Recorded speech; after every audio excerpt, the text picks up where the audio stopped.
साथियों, बहुत बहुत नमस्कार और हमारे साथ जुड़ने के लिए आपका तहे दिल से धन्यवाद।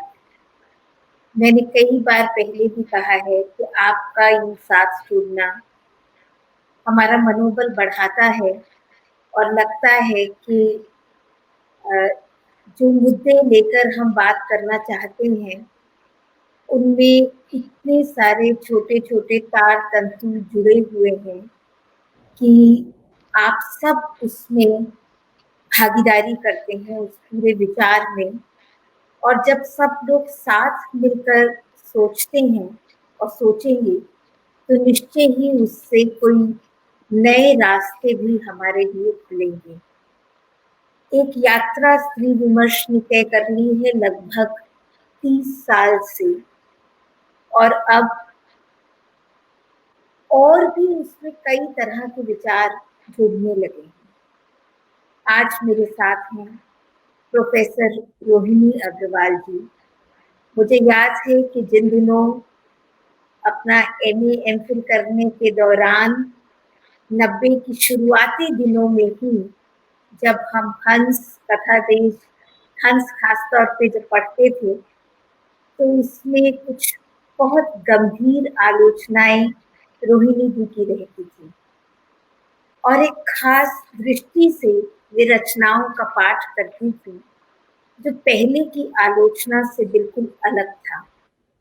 हम काफी लंबे समय से कृतियों को उनकी संवेदना और शिल्प के नजरिए से पढ़ रहे थे, लेकिन ये भाषा और संवेदना को पढ़ने के साथ साथ स्त्री दृष्टि का समाजशास्त्रीय पाठ भी था। तो हमारी जो स्त्री चेतना बनी, हमने जो कृतियों को पढ़ना सीखा, उसमें रोहिणी जी की बहुत बड़ी भूमिका है और मैं बहुत उनकी शुक्रगुजार हूँ कि वे आज रचना का स्त्रीवादी पाठ विषय पर बातचीत करने के लिए हमसे जुड़ी हैं। रोहिणी जी, आपका बहुत स्वागत है और एक बार फिर हृदय से आपका आभार। शुक्रिया रेखा जी, बहुत बहुत शुक्रिया।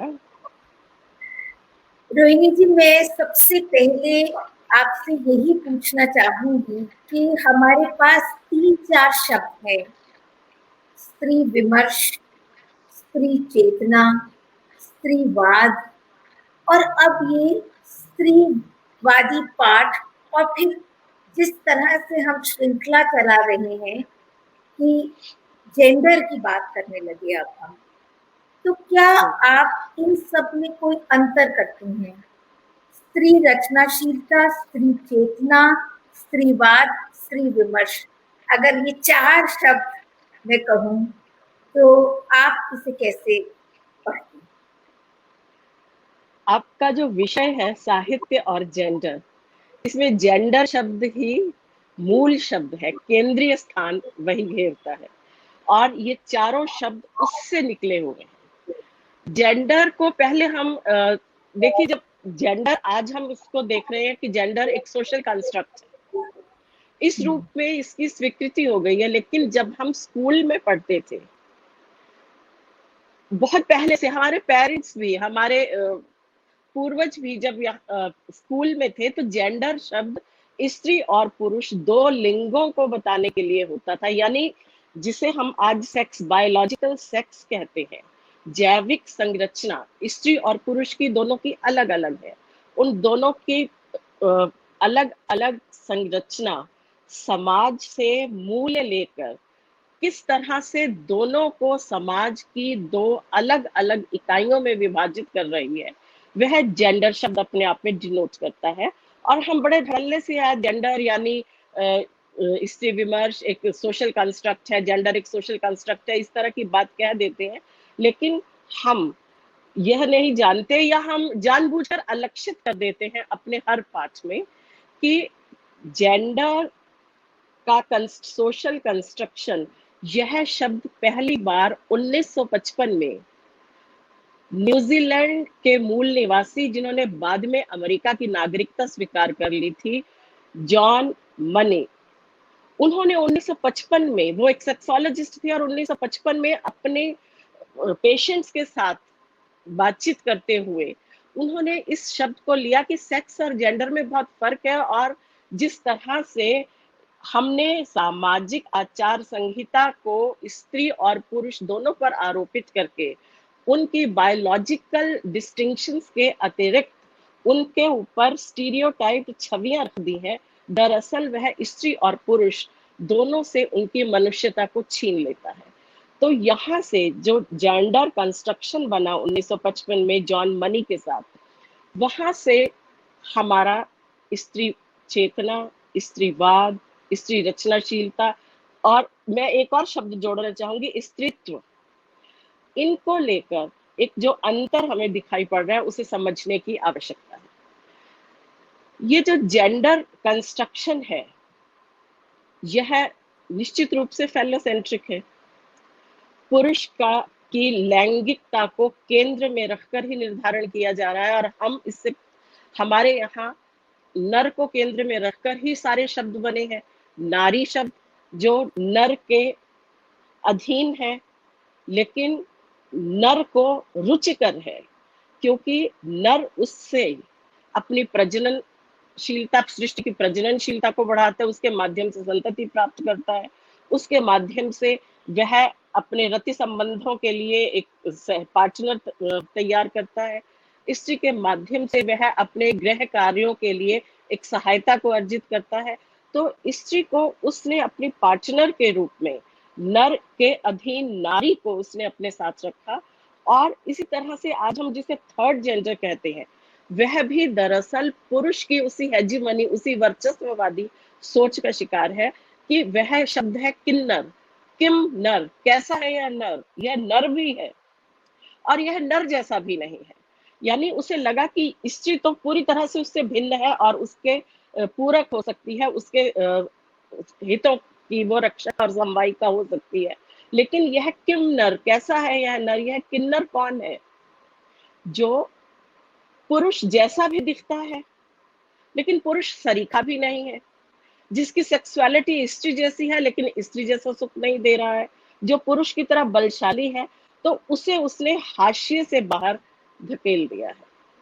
तो यह जो जेंडर कंस्ट्रक्शन है पुरुष की सोच से अनुशासित है। और अगर जर्मन ग्रियर की किताब पढ़ें तो जर्मन ग्रियर उसमें एक बहुत छोटा सा एग्जांपल देती है कि पश्चिमी पुरुष ने गोरी स्त्री को अपने शयन कक्ष में स्थापित किया और काली स्त्री को दासी और परिचारिका बनाकर अपने रसोई घर में रखा। तो यह पुरुष का वर्चस्व, उसका भूगोल, उसकी संस्कृति, यह सब मिलकर स्थान विशेष के साथ, काल विशेष के साथ, संस्कृति विशेष के साथ जेंडर के कंस्ट्रक्शन में, इसके स्वरूप में एक बहुत माइन्यूट सा अंतर पैदा करते हैं। मैं स्त्रीत्व शब्द को नारी के पर्यायवाची रूप में लेती हूँ। आज हम नर और नारी इन दोनों, जब से हम चेतन हुए हैं कि यह जेंडर कंस्ट्रक्शन है, सोशल कंस्ट्रक्शन है, तब से हमने नर और नारी शब्दों का प्रयोग करना बंद कर दिया है। अब हमारे डिस्कोर्स में स्त्री और पुरुष दो शब्द आ रहे हैं, लेकिन इसके साथ स्त्रीत्व आ रहा है। और बहुत आश्चर्य की बात है कि हम स्त्री और पुरुष दो जेंडर न्यूट्रल शब्द लेने की कोशिश तो करते हैं, लेकिन इसमें वैल्यू हम पितृसत्ता द्वारा आरोपित मूल्यों की ही डाल रहे हैं। और स्त्रीत्व शब्द आज पूरी तरह से वह नारी के रूप में ही प्रचलित हो गया है, जहां पितृसत्ता के मूल्य हैं, यानी स्त्रियों के लिए डूज एंड डोंट्स, आचार संहिता, उसे यह काम करने हैं, उसे यह काम नहीं करने हैं। तो स्त्रीत्व शब्द स्त्री की पितृसत्ता के मानकों द्वारा निर्मिति के शास्त्र की कथा कहता है। यह छोटा सा एक स्त्रीत्व शब्द। स्त्री चेतना शब्द बहुत अलग है, इसके केंद्र में है स्त्री। और जब हम जेंडर शब्द को एक सामाजिक संरचना के तौर पर समझते हैं तो हम इसके सारे षड्यंत्रों को भी जानते हैं, और इसीलिए हम जब स्त्री की बात करते हैं और पुरुष की भी बात करते हैं तो हम इन्हें दो भिन्न लैंगिक इकाइयों, बायोलॉजिकल आइडेंटिटीज के रूप में स्वीकार करते हुए भी हम इस बात को रेखांकित करते हैं बार बार कि यह दो भिन्न भिन्न लैंगिक यत्ताएं होने के बावजूद समान रूप से मनुष्य है।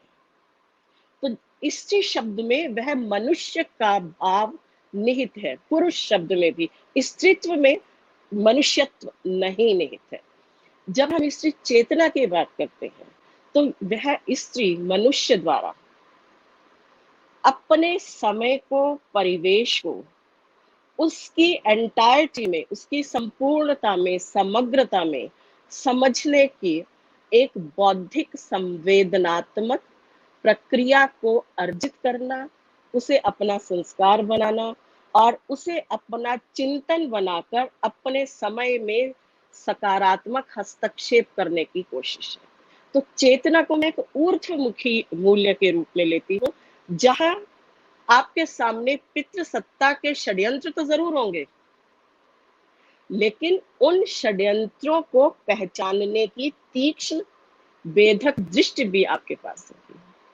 चेतना प्रश्न चिन्ह, संशयाकुलता, प्रश्नाकुलता के बीच से अपने लक्ष्य के सवालों के जवाब पाने के रास्ते को निकालती है। बनी बनाई संरचनाओं को स्वीकार करना जड़ता है, उन पर प्रश्न चिन्ह लगाकर उनका समग्रता से मूल्यांकन करके अपने समय के साथ, अतीत के साथ, अपनी संस्कृति के साथ, दूसरों के साथ मनुष्य को केंद्र में रखकर मनुष्य की गरिमा, उसकी स्वायत्तता, इन सब प्रश्नों पर विचार करते हुए जब हम स्त्री चेतना की बात करते हैं तो वह हमारे फलक को बहुत विस्तृत कर देता है। और तब हम जान जाते हैं कि आज यदि स्त्री विमर्श है, इसी के साथ आपने एक और शब्द भी स्त्री विमर्श भी पूछा था, इसी के ये ओवरलैपिंग शब्द है दरअसल। तो स्त्री विमर्श को लेकर हम क्या मानते हैं कि स्त्री विमर्श स्त्री मुक्ति के आंदोलन में आने वाला एक एक वैचारिक लड़ाई है। स्त्री मुक्ति को हम मानते हैं, स्त्री विमर्श को यह मानते हैं कि स्त्री मुक्ति के लिए लड़ी जाने वाली यह एक वैचारिक और संवेदनात्मक लड़ाई है। लेकिन मैं इसे यह मानती हूँ कि यह सिर्फ स्त्री की मुक्ति की कामना करके चलने वाला वैचारिक आंदोलन बिल्कुल नहीं है। स्त्री विमर्श पितृसत्ता के षड्यंत्रों को समझने, पितृसत्ता के स्वरूप की निर्मिति की प्रक्रिया को समझने, उसे कौन आज हमारे समय तक ला रहा है, क्यों लाई जा रही है, क्या उस पितृसत्ता से हम संचालित हो रहे हैं, क्या हम उस पितृसत्ता से फायदे उठा रहे हैं एक व्यक्ति के तौर पर। यहाँ मैं लिंग को महत्व नहीं दे रही हूँ, व्यक्ति मनुष्य को महत्व दे रही हूँ कि व्यक्ति के तौर पर क्या हम पितृसत्तात्मक सोच को ही आगे कैरी फॉरवर्ड कर रहे हैं, क्या हम उस पर प्रश्न चिन्ह लगा रहे हैं। शिनाख्त की प्रक्रिया में क्या एक बौद्धिक स्त्री या एक बौद्धिक मनुष्य होने के बावजूद क्या मुझे यह एहसास हो रहा है कि पितृसत्ता यहाँ मुझे गुलाम बना रही है, यहाँ मैं पितृसत्ता के दबावों के अधीन हूँ और मैं अपनी स्वायत्तता को यहाँ उसके सामने गिरवी रख रही हूँ। यानी स्त्री विमर्श हमें आत्म साक्षात्कार करने का, जब हम पितृसत्ता की शिनाख्त कर रहे हैं, हम आत्म साक्षात करने की प्रक्रिया में भी निरंतर गुजरते जा रहे हैं। और तब कठघरे पुरुष की तरफ, सत्ता की तरफ नहीं होते, कटघरे अपने लिए होते हैं कि हम यहाँ इस सोच के गुलाम क्यों बन रहे हैं। दरअसल चेतना क्यों के साथ गलवहियां डाल कर चलती है। जिस दिन क्यों का सवाल धराशायी हो जाएगा, उस दिन हमारे विकास की, चिंतन की क्रमिक प्रक्रिया भी रुक जाएगी। और स्त्री विमर्श, ये तो नाम से ही बता रहा है ना कि विमर्श, बहस तो है ही नहीं है, वाद विवाद नहीं है। वाद विवाद तो शास्त्रार्थ है, वहां एक की जय एक की पराजय निश्चित रूप से होगी, एक को मुकुट मिलेगा, दूसरे को मृत्यु दंड मिलेगा। यह तो विमर्श है, यानी एक संवाद है। और संवाद की प्रक्रिया अनवरत होती है, कोई टाइम फ्रेम में हम इसके कोई निष्कर्ष नहीं लेते। यहाँ जजमेंटल होने को यह इसका विरोध करती है। संवाद में दूसरे व्यक्ति का पक्ष उतना ही महत्वपूर्ण है जितना पक्ष मेरा महत्वपूर्ण है। दूसरे व्यक्ति की डिग्निटी, स्वायत्तता, अस्मिता और उसका होना उतना ही महत्वपूर्ण है जितनी मेरी डिग्निटी, जितने मेरे सपने, जितने मेरा स्पेस।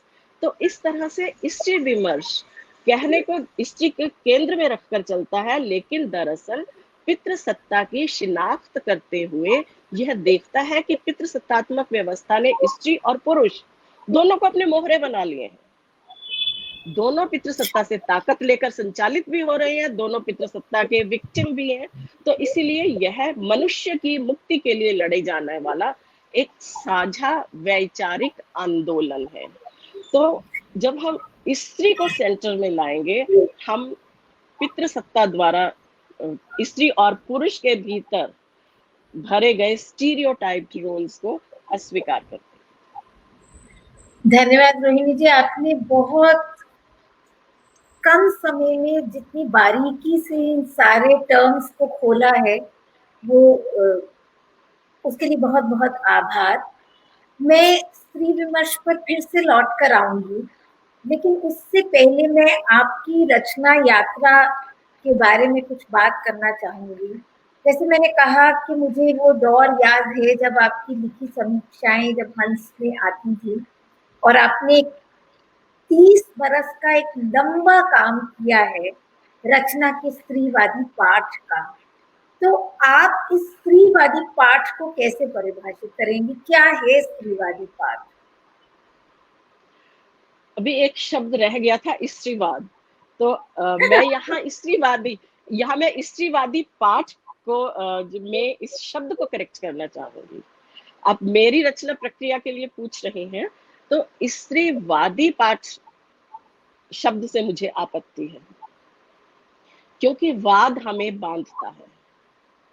वाद एक स्कूल का, एक ग्रुप ऑफ थिंकर्स का एक समय विशेष में किया गया चिंतन है। इसे आप ऐसे ले सकते हैं कि जो जीवन है, विचार है, अनुभव है, उसकी श्रृंखला निर्बंध अनंत बहते चलते दरिया की तरह है।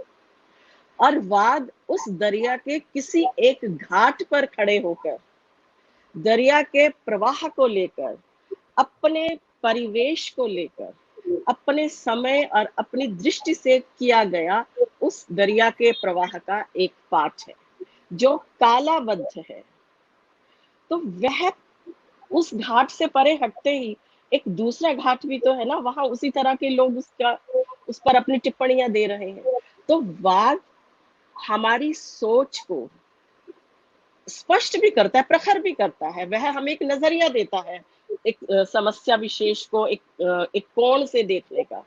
लेकिन वाद के भीतर यदि हम अपने आप को स्थापित कर लेते हैं, तो यह तो ठीक ऐसे हुआ जैसे हम अपने पैर को, जैसे चीन में होता था ना कि नवजात कन्या शिशुओं को पैरों को एक लोहे के खांचों में बांध दिया जाता था। तो वाद और प्रतिमान ये ऐसी चीजें हैं, ये जो सैद्धांतिकियां निर्मित होती हैं, यह सैद्धांतिकियां एक वक्त के लिए ठीक होती हैं, लेकिन वक्त के निरंतरता के साथ वो कदम ताल करके नहीं चल सकती हैं। और एक वाद के साथ जब हम अपनी निष्ठाओं को आरोपित कर लेते हैं, तो मान लीजिए हमने उस वाद को एक यांत्रिक शिकंजा बनाकर उसमें अपनी चेतना के निरंतर प्रवाहमान, निरंतर ऊर्ध्व स्वरूप को बांध दिया है। तो इसीलिए मैं तो जब रचना का पाठ करती, हाँ वही मैं इसको रचना का स्त्री पाठ कहूँ, स्त्रीवादी पाठ कहने की बजाय क्या स्त्री पाठ कहूँ? मैं इसे कहती हूँ स्त्री संवेदी पाठ। अच्छा, यह स्त्रीवादी पाठ की बजाय मुझे लगता है कि स्त्री संवेदी, इसमें हमें संवेदनशील, जब हम स्त्री के लिए हो रहे हैं तो बहुत सी चीजों के ना, आप देखिए रेखा जी, अर्थ बहुत रूढ़ कर दिए जाते हैं और अर्थ संकोच भी निरंतर होता चलता है।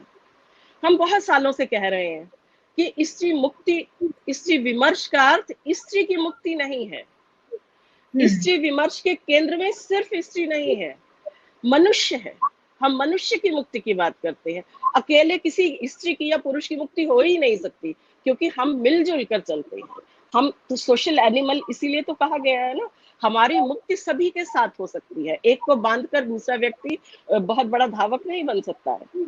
तो यहाँ जब हम स्त्री संवेदी होने की बात कहती है, तो दरअसल हम चूंकि स्त्री विमर्श नामक मानव विमर्श में, असल में शब्द होना चाहिए मानव विमर्श, असल में शब्द होना चाहिए मानव मुक्ति आंदोलन, क्योंकि पुरुष भी तो जकड़ा हुआ है, लेकिन हमने रूढ़ कर दिया है स्त्री शब्द। तो हम उस रूढ़ शब्द को व्यापक अर्थों में तो लेकर चल सकते हैं ना। तो मैं स्त्री दृष्टि से पाठ को, मैं एक स्त्री होने के नाते पाठ कर रही हूँ, लेकिन मेरा वह पाठ स्त्री संवेदी दृष्टि से, मैं उसमें सिर्फ स्त्री के प्रति पूर्वाग्रहों से झुकी नहीं रहूंगी। जब मैं स्त्री संवेदी दृष्टि से पाठ करूंगी, मेरे पूर्वाग्रह समाप्त हो जाएंगे, मेरी दृष्टि जो एक तरफ झुकी हुई है वो समाप्त हो जाएगी। मुझे स्त्री और पुरुष दोनों के सह अस्तित्व को, पारस्परिकता को, इन दोनों की मानवीय गरिमा के साथ रचनाशीलता को के माध्यम से आज के समय की समस्याओं को समझना। तो हाँ, आप कुछ बोल रहे थे। हाँ, मैं यही बात जोड़ रही थी कि अक्सर जो बात हम पहले भी कर रहे थे कि स्त्री विमर्श जो है, तो कई बार हम ये देखते हैं कि जब से हमने स्त्री विमर्श पर या वाद पर बात करनी शुरू की, तो हमारा जो साहित्य के मूल्यांकन की दृष्टि थी, वो जब भी स्त्री रचनाकारों को पढ़ती है तो वो वही मुद्दे तलाशने लगती है, जो जैसे आपने कहा कि फोकस इस बात पे चला जाए कि पितृसत्ता उस स्त्री की मानवीय गरिमा का हनन कहाँ कहाँ कर रही है, तो वो सब मुद्दे केंद्र में आने लगे। तो एक तरफ तो इससे नई संभावना पैदा हुई उस साहित्य को पढ़ने की, लेकिन कुछ हद तक मुझे लगता है कि वो सीमा भी बन गया, क्योंकि जितनी स्त्री रचनाकारों की रचनाएं पढ़ी जाने लगी, तो वही वही मुद्दे, मतलब कविता में तो ये बहुत हुआ, जैसे अनामिका की कविता के साथ, सविता सिंह की कविता के साथ आप कथा आलोचना करती हैं, आप कहानीकारों के विषय में बेहतर बता सकेंगी, लेकिन ये एक फ्रेमवर्क बन गया कि अब इनकी रचना को कुछ ऐसे, मतलब स्त्री की स्थिति के मानक से, जैसे मैत्रेयी पुष्पा की रचनाओं के साथ हुआ, तो मतलब वो सीमा बना या संभावना बना, या संभावना बनते बनते सीमा बन गया। आपने ये बात बहुत ठीक कही है कि एक रूपता बहुत ज्यादा आ गई है। हाँ, एक लेखक लेखिका जो कह रही है वो लग रहा है कि वही बाकी कंठों से प्रतिध्वनित हो रहा है, तो मौलिकता कहाँ है? सही बात तो ये, साहित्य में समाज की अनुगूंजें ही होगी। रचना क्या है? रचना दरअसल समाज की तो एक बहुत बड़ा आंगन है ना। समाज के प्रांगण में हर रोज कितनी घटनाएं घटती हैं, कितने ही कोण, कितने ही अनुभव, कितने ही चिंतन, बहुत कुछ होता है, हमारी दृष्टि वहां नहीं जाती।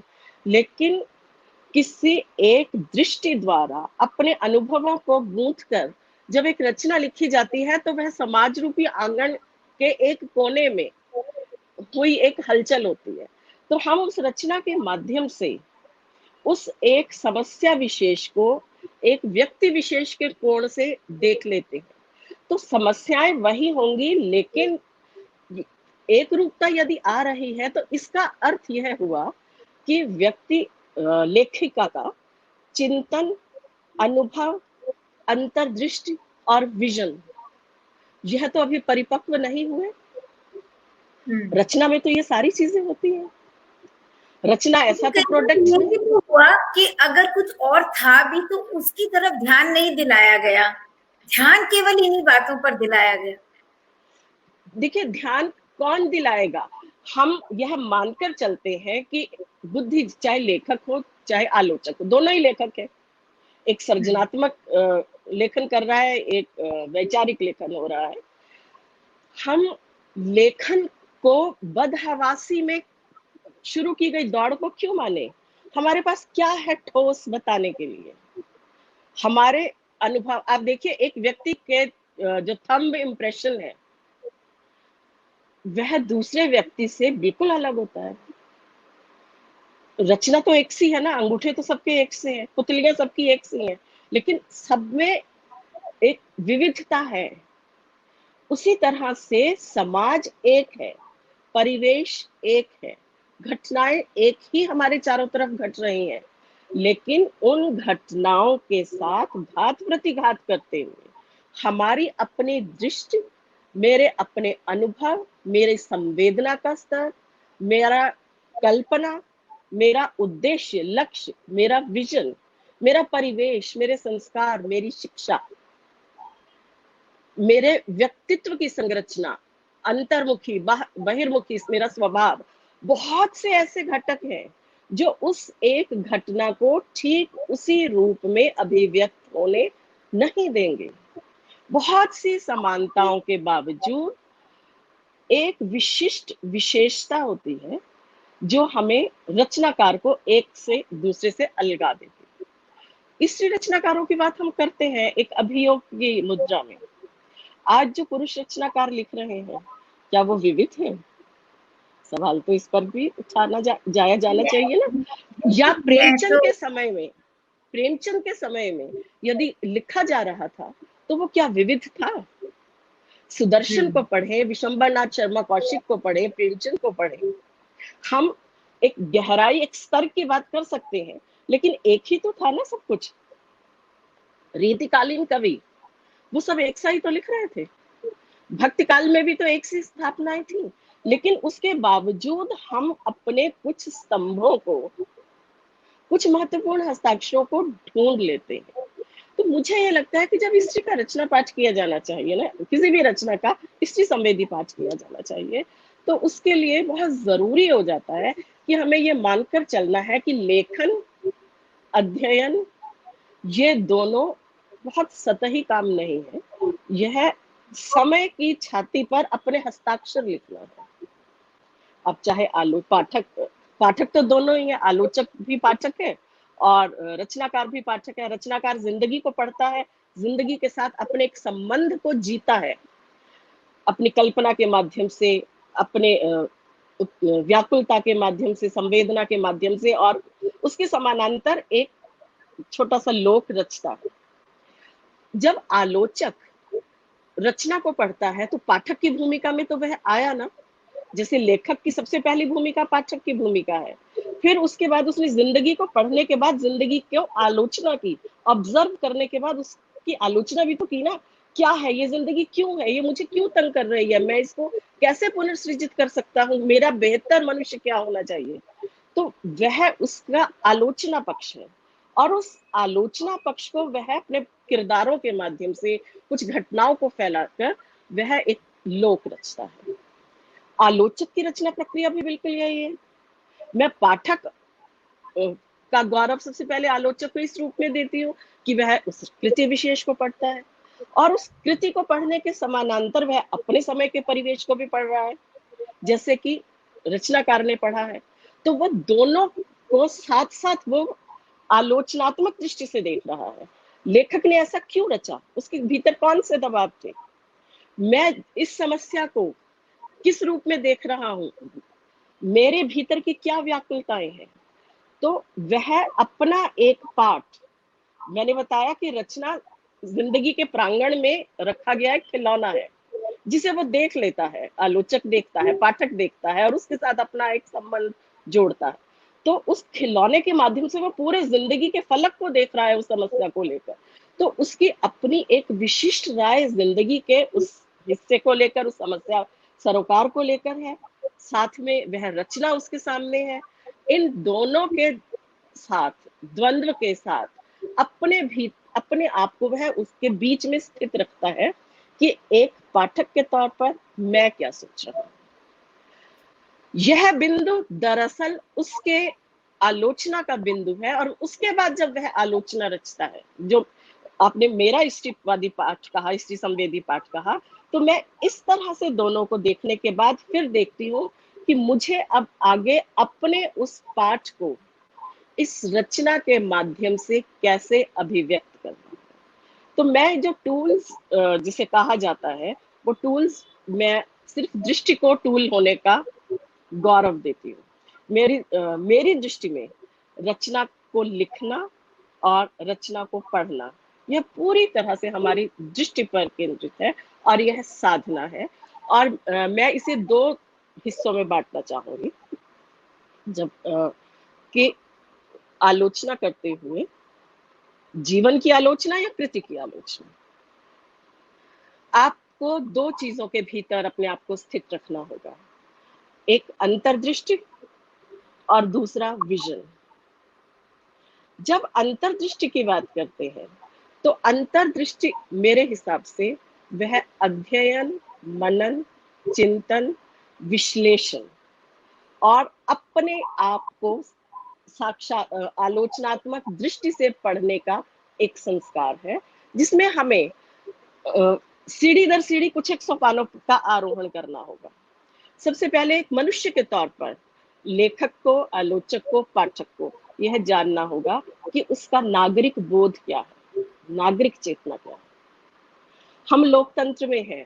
लोकतंत्र फांसीवाद में क्यों विघटित हो सकता है? लोकतंत्र में उपनिवेशवाद कैसे आ सकता है? लोकतंत्र की गरिमा क्या है? लोकतंत्र के खतरे क्या हैं? लोकतंत्र हमें अनुशासन, स्वतंत्रता दे रहा है तो आत्मानुशासन भी दे रहा है। तो एक नागरिक की हैसियत से क्या हम सिर्फ अपने राष्ट्र से, अपने समय से कुछ लेना ही लेना चाहते हैं, या प्रत्युत्तर में हम एक सर्जक, वैचारिक, उत्तरदायित्वशील इकाई के रूप में अपने समय को गढ़ना और लौटाना भी चाहते हैं?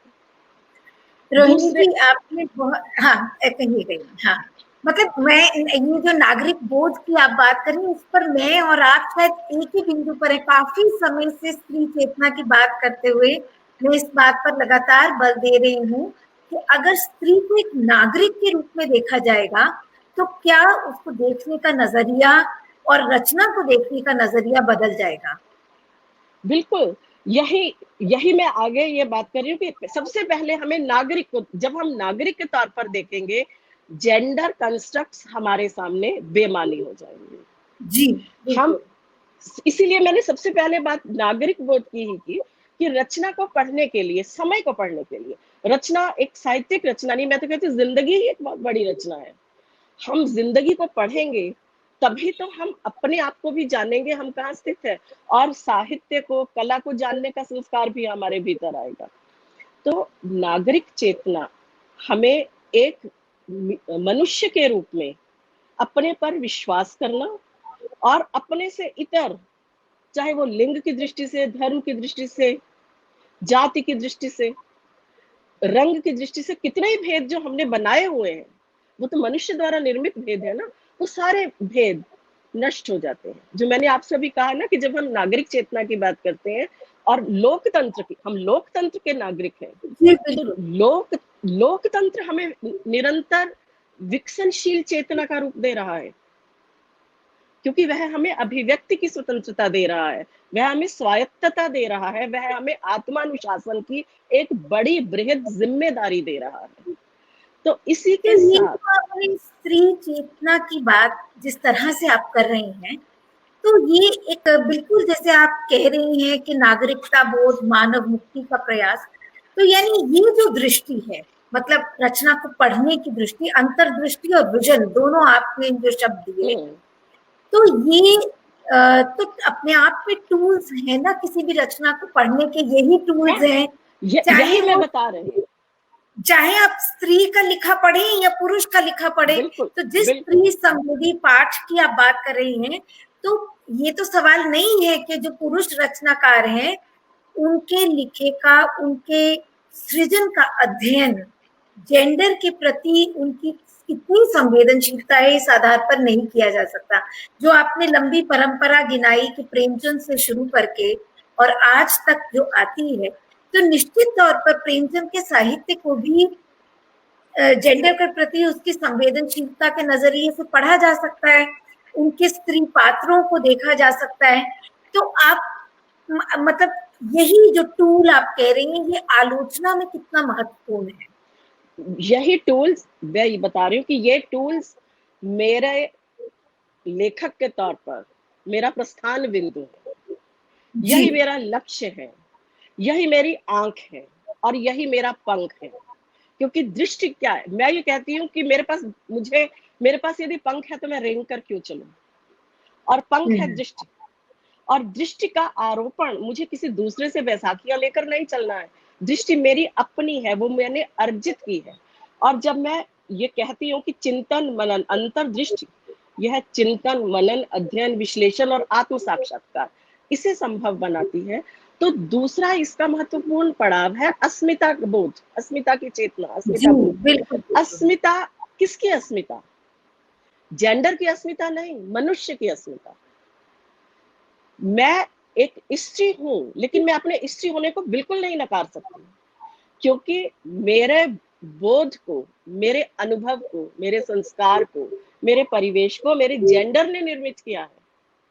मैं आज जेंडर के सोशल कंस्ट्रक्ट को समझ सकती हूँ, लेकिन जब तक मैं एक स्त्री यानी स्त्रीत्व में, मेरी यात्रा तो स्त्रीत्व से स्त्री होने की है ना, क्योंकि हमें हमारा संस्कार, हमारा समाज हमें नारी, एक जेंडर, एक दोयम दर्जे की मानवीयता बनाता है। और आज भी जब मैं स्त्री के रूप में अपने आप को देखती हूँ, तो मैं बिल्कुल शर्मसार नहीं होती ये कहने में कि हाँ मैं स्त्री हूँ, मेरे अनुभव स्त्री होने, देह की वजह से उपजे हैं, और यह अनुभव मेरी चेतना को, मेरे बोध को, मेरी संवेदना को और मेरी विश्लेषण की प्रक्रिया को बहुत ज्यादा प्रभावित करते हैं।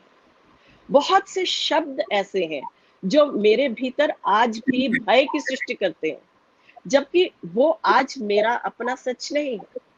तो जैसे अंधेरा, अंधेरा शब्द स्त्री और पुरुष दोनों के अपने अनुभवों से अलग अलग तरह से जुड़ा हुआ है।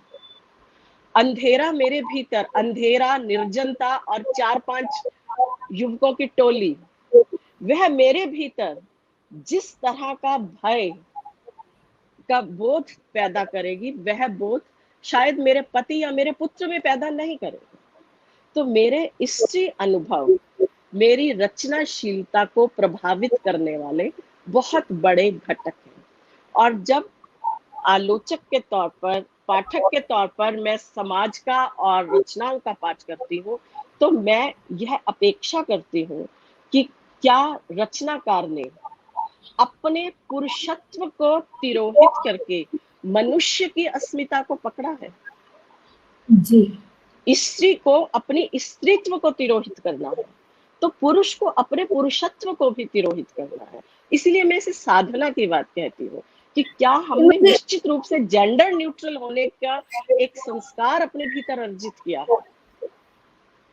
मुझे बहुत खुशी हो रही है आपसे बातचीत करते हुए, क्योंकि जैसे-जैसे बातचीत खुलती जा रही है, ऐसा लग रहा है कि इतने दिन से जो चिंताएँ मेरे चिंतन के केंद्र में हैं, ठीक वही आपके मुख से अपने आप आ रही हैं। मैंने आपसे कोई उस विषय पर बातचीत नहीं की है, लेकिन हम दोनों अलग-अलग बिंदु से निकलकर भी एक जैसे निष्कर्ष पर पहुँच रहे हैं।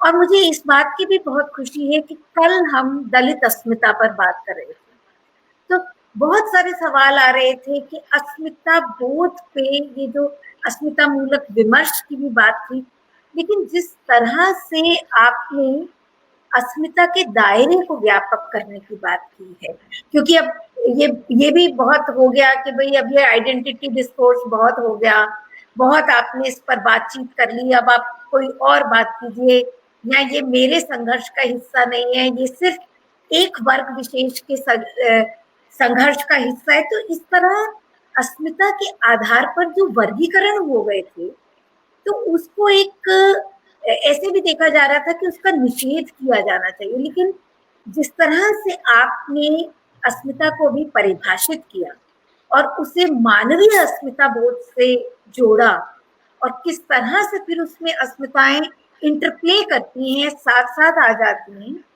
तो ये सब ही, मतलब जिसे हम चेतना के निर्माण की बात कर रहे थे, ये सब उसके आधार बिंदु बनते हैं।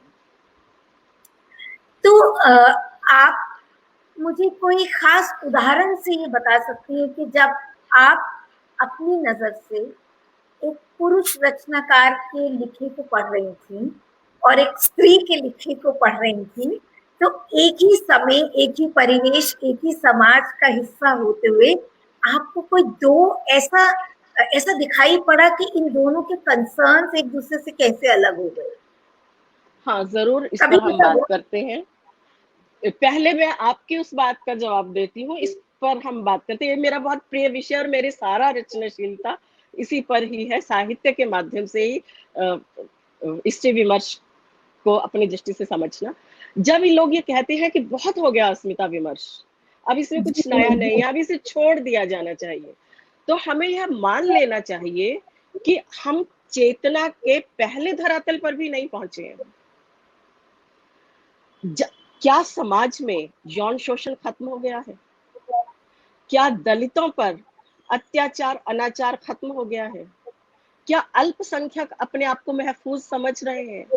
क्या आदिवासियों के शोषण के नित्य नए प्रपंच नहीं रचे जा रहे हैं?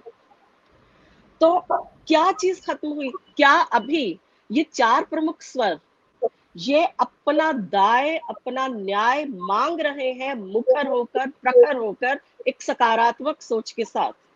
लेकिन आप जब यह दूर खड़े कह रहे हैं कि बहुत हो गया, तो यानी आप संवाद का हिस्सा नहीं बन रहे हैं, यानी वर्चस्व अभी समाप्त नहीं हुआ है। तो अभी तो संघर्ष को और भी प्रखर करना है, बहुत तेजी की जरूरत है। और यही चीज हमारे एक जो प्रक्रिया है, वैचारिक प्रक्रिया, आंदोलन की गति, हम लोग तो रचना के माध्यम से एक वैचारिक आंदोलन कर रहे हैं। यह हमारी अपनी निष्पत्तियों और उपलब्धियों पर भी प्रश्न चिन्ह लगा रही है कि क्यों दूसरा पक्ष अभी भी प्रतिपक्षी की तरह, असंवेदनशील मनुष्य की तरह हमसे दूर खड़ा है। हमारे संवाद में कहाँ चूक रह गई है? क्योंकि संवाद हम करना चाह रहे हैं, हम संवाद करना चाह रहे हैं, प्रत्युत्तर में हमें विवाद क्यों मिल रहा है? अभी तो बहुत से झोल हैं, बहुत सी यात्रा तय करनी है, miles to go before I sleep. तो इसीलिए जब ये कहा जाता है, एक बार किसी ने कहा था कि अस्मिता विमर्श क्या है? अस्मिता विमर्श स्त्री के अहंकार और दंभ का प्रत्ययीकरण है, एक बहुत बड़े आलोचक ने कहा था।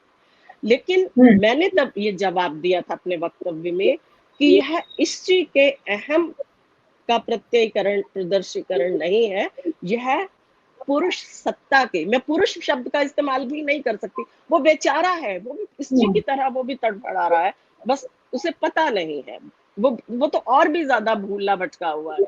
तो यह दम्भ सत्ता का दम्भ है, वर्चस्व का दम्भ है, पावर डिस्कोर्स। इस पावर डिस्कोर्स को खारिज करने करके संवाद की भाषा स्थापित करना। आपका दूसरा सवाल लेती हूँ, किस रचना के माध्यम से बात की जाए? मैं छोटे छोटे कुछ एग्जाम्पल्स देती हूँ, जी, बिल्कुल। आप छोटे छोटे या एक ही रचना, जैसा आप चाहें मैं वैसा कर सकती नहीं, हूँ। जैसे एक्चुअली मतलब हमें 40 मिनट हो चुके हैं, हमारे पास ओ 20-25 मिनट बाकी हैं। अच्छा, बहुत सारे सवाल आपके लिए आ रहे हैं, तो संक्षेप में थोड़ा सा उदाहरण देके बात करें तो हम आगे बढ़ें। ठीक, छोटे छोटे उदाहरण देती हूँ कि मैं ये चाहती हूँ और मेरा ये मानना है और मेरा सारा रचना कर्म इसी पर है कि मैं एक ही रचना का एक रचना काल, एक ही परिवेश में रचना करने वाले दो स्त्री और पुरुष लेखकों का युग्म बनाकर बात करूं, ताकि यह ना हो कि उस रचनाकार, उस पुरुष रचनाकार के समय में तो इतने स्त्रियों को लेकर इतने बड़े सरोकार, इतने बड़े मुद्दे ही नहीं थे। तो जब हम एक ही कालखंड की बात करेंगे तो निश्चित रूप से दोनों एक ही जमीन पर खड़े हैं। मैं बात करना चाहूंगी भारतेंदु और उनकी धर्म गृहीता मल्लिका की। हम धर्म गृहीता शब्द को आज बड़े अच्छे भाव से स्वीकार कर लेते हैं, बिना प्रश्न चिन्ह लगाए। हम धर्म गृहीता शब्द पर कभी आपत्ति दर्ज क्यों नहीं कर रहे? धर्म गृहीता पत्नी तो नहीं है। हमने पुरुष के समाज में स्थान के अनुरूप उसकी रक्षिता को उसकी मान्यताओं के हिसाब से चलकर धर्म गृहीता का रूप दे दिया है। लेकिन हम जानते हैं कि धर्म गृहीता का अर्थ क्या है। भारतेंदु अपनी रचनाओं में यह कहते हैं कि स्त्री को पढ़ाइए, लेकिन उस चाल से नहीं जिस चाल से लड़कों को पढ़ाया जाता है। वो विधवा विवाह की बात करते हैं, लेकिन कहते हैं कि यदि विधवा विवाह न करे तो उसे पुण्य मिलेगा।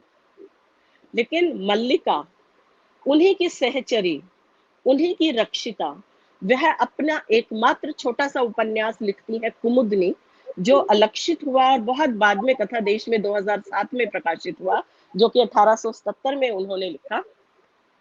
उस उपन्यास में वो मुख्य रूप से दो ही स्थापनाओं को लेकर चल रहे हैं, एक विधवा विवाह और दूसरे उसी विधवा का प्रेम विवाह। तो यह अपने समय के स्त्री स्वरों को समझने, स्त्री सरोकारों के साथ मुठभेड़ करके समय को लिखने का दोनों रचनाकारों का लैंगिक दृष्टि से एक अलग अलग पाठ है। मल्लिका स्त्री है, वो अपनी रचना में स्त्री संवेदन को, स्त्री के सपनों को, स्त्री की आकांक्षाओं को और स्त्री के बेहतर कल को सुनियोजित कर लेना चाहती है। और भारतेंदु स्त्री के सामने शिक्षा का वो स्तर नहीं रखना चाहते हैं जो लड़कों को मिल रहा है, जबकि इसी समय में, भारतेंदु के समय में ही पंडिता रमाबाई हंटर कमीशन के सामने जाकर यह कहती है कि स्त्रियों को नर्सिंग की ट्रेनिंग के अतिरिक्त स्त्रियों को डॉक्टरी की, मेडिकल की शिक्षा भी दी जानी चाहिए। और वो स्त्रियों को हॉस्टल में रखने की पक्षधरता की बात भी करती हैं। और अपनी किताब में जब वो लिखती है हिंदू स्त्री का जीवन, तो उस पुस्तक में वे सामाजिक सरोकारों के साथ एक बहुत महत्वपूर्ण प्रश्न उठाती हैं, जो पुरुष रचनाकारों में आज तक हमें नहीं दिखाई पड़ रहा है।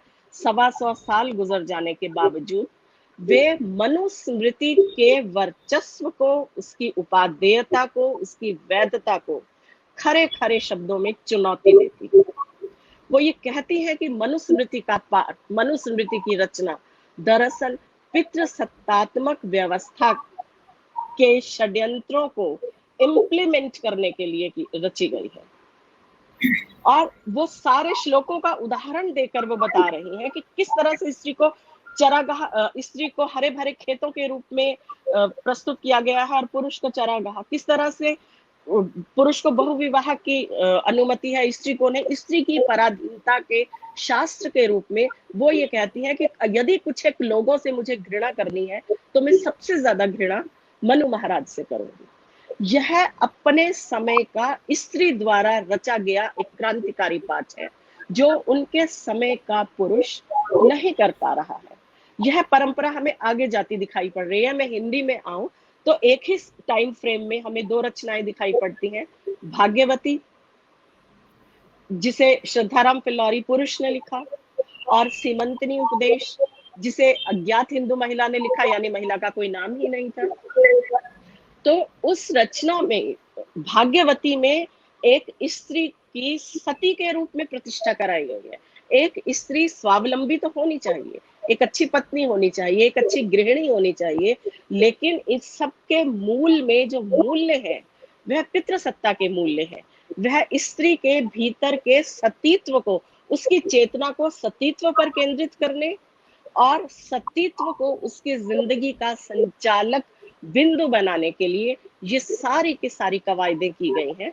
जबकि सीमंतनी उपदेश की रचनाकार जब रचना लिखती हैं तो वे स्त्रियों के व्रत, स्त्रियों पर थोपे गए व्रत त्योहारों का विरोध करती हैं, वे स्त्रियों की आभूषण प्रियता का विरोध करती हैं, मनुस्मृति का विरोध करती हैं, विधवा स्त्री के नारकीय जीवन की बात करती हैं, वे स्त्री की जूती की हैसियत की बात करती हैं।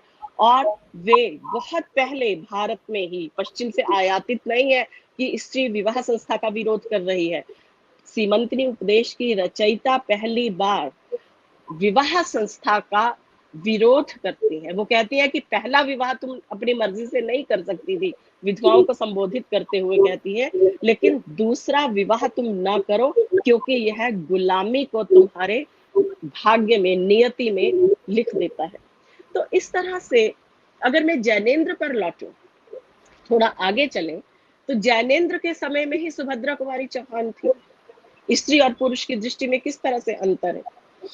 जैनेन्द्र मृणाल त्यागपत्र उपन्यास में मृणाल को अपनी नायिका बनाते हैं। उस मृणाल को जो विवाह से पहले अपनी सख से कहती है कि मैं पक्षी की तरह आकाश में उड़ना चाहती हूँ, उसे उसके सपने हैं, उसके पास एक विश्वास है, उसके पास हौसला है, लेकिन वह विवाह के बलिवेदी पर कुर्बान कर दी जाती है। पति किस प्रकार शीला का भाई जो जिसके साथ उसका प्रेम रहा है, उसकी एक चिट्ठी आने पर उसे घर से बाहर निकाल देता है। तब हम देखते हैं कि जैनेन्द्र ने मृणाल को पंछी तो बनाया है, लेकिन उन्मुक्त आकाश में उड़ने वाला पंछी नहीं बनाया, उसे जहाज का पंछी बनाया है। उड़ उड़ कर वह जहाज पर लौटेगा, उसी उसी मस्तूल पर बैठेगा, उसी उसी तार पर बैठेगा, वही वही बात करेगा। इसीलिए पति का घर छोड़ने को विवश कर दी गई मृणाल, उससे लेखक सारे के सारे मानवीय अधिकार छीन लेता है। क्या वह सम्मानजनक ढंग से अपने आजीविका नहीं चला सकती थी ट्यूशन करके, जो कि वो बाद में करती है? वह पढ़ी लिखी है, वह उस समय में तो हम रुकैया सखावत हुसैन की रचनाओं को भी पढ़ चुके हैं उससे बहुत पहले। शिवरानी देवी उस समय अपने लेखकीय हस्तक्षेप के साथ आ गई थी और अपनी नायिकाओं की शिक्षा और आर्थिक आत्मनिर्भरता पर वो बहुत गंभीरता से बात कर चुकी थी। क्यों जैनेन्द्र उसे कोयले वाली की रक्षिता के रूप में रख रहे हैं? मैं जब इस रचना का पाठ करती हूँ, मेरे सामने यह सवाल आता है कि क्यों वो स्त्री की गरिमा की रक्षा नहीं कर पाए हैं? क्यों एक खड्ड से धकेल कर उसे दूसरे खड्ड में फेंक रहे हैं कि वहां भी वह उसकी रक्षिता, उसकी रखायल की भूमिका में है? क्या इसलिए कि उसके माध्यम से वो एक प्रयोग कर रहे थे जिसे बहुत बाद में दशार्क उपन्यास में उन्होंने पूरा करना था कि स्त्री मुख्य रूप से रंजना है। वह मृणाल कहती भी तो है ना कि कोयले वाले की अपनी गृहस्थी है, अपने बच्चे हैं, वह उस गृहस्थी में उसका मन नहीं रम रहा है, मैं यहाँ इसलिए हूँ ताकि मैं उसे उसकी गृहस्थी में लौटा सकूं। तो स्त्री अपनी देह के माध्यम से अपनी अस्मिता को इतने गर्हित रूप में ले जाए कि वह पुरुष को ऊपर उठाने का एक अवयव, माध्यम और एक प्लेटफॉर्म नहीं रह जाए। क्या लेखक यहाँ स्त्री मन का चितेरा होने का दावा करने के बावजूद स्त्री की मानवीय गरिमा की रक्षा कर रहा है? यह सवाल मेरे सामने पहुंचता है। और तब मैं देखती हूँ कि वो वेश्या, स्त्री को वेश्या जब दशार्क उपन्यास में बना रहे हैं तो उसके वो बुरा नहीं मान रहे हैं, वो कह रहे हैं कि हाँ, स्त्री यदि अपने लालित्य का, स्त्री को जो भगवान ने सौंदर्य दिया है, जो उसको एक प्रकृति दी है, यदि उसका उपयोग करके वह पुरुष की मनोचिकित्सा कर सकती है तो वह क्यों बेहतर नहीं है? क्या स्त्री की मानवीय अस्मिता एक सेक्स वर्कर होने में है? क्या इसके अतिरिक्त स्त्री के आर्थिक स्वावलंबन का और कोई भी गरिमापूर्ण माध्यम, उपाय, समाधान उस समय के पुरुष के पास नहीं था? यह एक बहुत बड़ा सवाल है। जबकि उसके कुछ ही समय बाद जब दिव्या उपन्यास लिखते हैं यशपाल, तो दिव्या की भी तो स्थिति थोड़ी बहुत मृणाल जैसी ही है। वह भी दुरदुराई हुई है, निकाली हुई है, प्रताड़िता है। वह बिना ब्याही माँ बन गई है। जहां भी वह जा रही है, चाहे दासी के रूप में, दारा के रूप में अपने बच्चे के साथ, वह देख रही है उसका शोषण हो रहा है। वहां से उसे पता चलता है कि बौद्ध धर्म की दीक्षा लेने पर शायद यह अभिशाप, स्त्री होने का अभिशाप, जब वह अपने पुत्र को गंवा चुकी है, तो स्त्रीत्व का, देह होने का अभिशाप से वह मुक्त हो जाएगी। तो उसे पता चलता है कि वहां भी द्वार उसके लिए बंद है। वहां तो उन्मुक्त स्त्री, वेश्या के लिए द्वार खुले हैं, या उसी स्त्री के लिए द्वार खुले हैं दीक्षा लेने के जिसका पति, पुत्र, चाहे अबोध पुत्र ही हो, वह उसे स्वीकृति, अनुमति देता है। तो स्त्री की मोबिलिटी, यदि स्त्री घर से बाहर निकलकर पंछी की तरह उड़ना चाह रही है, अपनी दिशाओं का संधान करना चाह रही है, तो कैसे पितृसत्ता उसे बरबस जबरन पीछे खींच रही है? लेकिन दिव्या के माध्यम से यशपाल भी पुरुष है। पुरुष और पुरुष की दृष्टि में कितना अंतर हो सकता है, स्त्री की बात मैं बाद में करती हूँ। दो पुरुषों की दृष्टि भी हमें किस तरह से अलग अलग मोड़ों पर, गंतव्यों पर और निष्कर्षों पर लेकर जा सकती है। तो वहां यशपाल उसके माध्यम से यह प्रयोग कराते हैं कि वह पितृसत्ता को देख रही है, उसका विश्लेषण कर रही है। वह अपनी सत्ता को, अपने मनुष्य होने को कभी भी सस्पेंड नहीं कर रही है। और जब जैनेन्द्र, इन सब के मूल में आप देख रहे हैं प्रेम ही है। दिव्या ने भी प्रेम किया और ठोकर खाई, और मृणाल भी प्रेम की वजह से प्रताड़िता है। तो सुभद्रा कुमारी चौहान की कहानियां, कितनी ही कहानियां, वो जी। यही तो कहती हैं कि स्त्री को प्रेम करने का अधिकार क्यों नहीं है, प्रेम को हमने कलंक क्यों बना दिया है। प्रेम तो हमारी मनुष्यता का, हमारी संवेदना का संवर्धन करता है। जेंडर न्यूट्रल समाज होगा तभी तो स्त्री का देह होना, स्त्री देह होना और पुरुष का पुरुष देह होना ये खत्म हो जाएगा, दोनों मित्र हो सकते हैं। तो सुभद्रा कुमारी चौहान उसी समय में बहुत ही सूक्ष्म संवेदनाओं के साथ स्त्री की मुक्ति की बात करती हैं। वह दैहिक मुक्ति वो मुक्ति नहीं है जिसे आज हमने बिल्कुल देह के कीचड़ के स्तर पर ले लिया है। वह जी। दैहिक मुक्ति दरअसल बुद्धि और भावना यानी विवेक पर अपने आत्मनियंत्रण की मुक्ति की बात करती है। मेरी देह पर मेरा अधिकार हो यानी मुझे अपने जीवन से जुड़े समस्त निर्णयों को लेने का अधिकार हो, गर्भाधान का भी अधिकार हो, प्रेम करने का भी अधिकार हो, गर्भ से मुक्ति का भी अधिकार हो, अपने संबंध बनाने का भी अधिकार हो और उन अधिकारों के साथ उतनी ही ज्यादा कर्तव्य दायित्व भी है, आत्मानुशासन भी है। तो सुभद्रा कुमारी चौहान की कहानियां जिन्हें पुरुष आलोचना ने खूब लड़ी मर्दानी तक सीमित कर दिया था, स्त्री आलोचना ने आप देखिए कि वह पुरानी रचनाओं के भी अर्थ खोज कर लाती है और परंपरा से चली आ रही पुरुष आलोचना के छद्म को भी उद्घाटित करती है। इसे समय शायद नहीं है लेकिन इसे उसने कहा था मैं कहानी को लेकर भी हम बात कर सकते हैं। मतलब घड़ी की सुई की तरफ मेरा ध्यान जा रहा है और 1 घंटा हमें बात करते हो गया है और बहुत सारे सवाल आए भी हुए, लेकिन फिर भी 2 सवाल मैं छोटे-छोटे ज़रूर रखूँगी और उसके बाद ही जुड़ने वालों के सवाल लूँगी, क्योंकि आपने ठीक उसी बिंदु पे ले आई। यही सवाल मेरे मन में था कि ये जो स्त्रीवादी पाठ है या स्त्री संवेदी जो हमारा पाठ है, ये हमारे आलोचना के ग्राफ को कैसे बदल रहा है।